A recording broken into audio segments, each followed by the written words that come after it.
سوال اول، حضرت محمد صلی الله علیه و سلم چند همسر داشت؟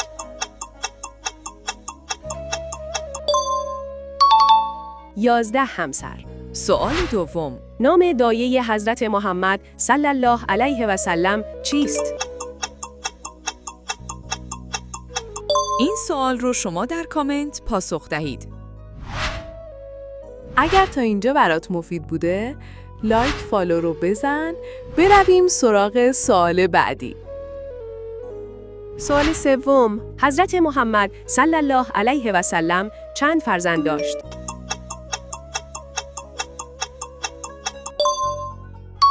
هفت فرزند. سوال چهارم، حضرت محمد صلی الله علیه و سلم در کجا رحلت نمود؟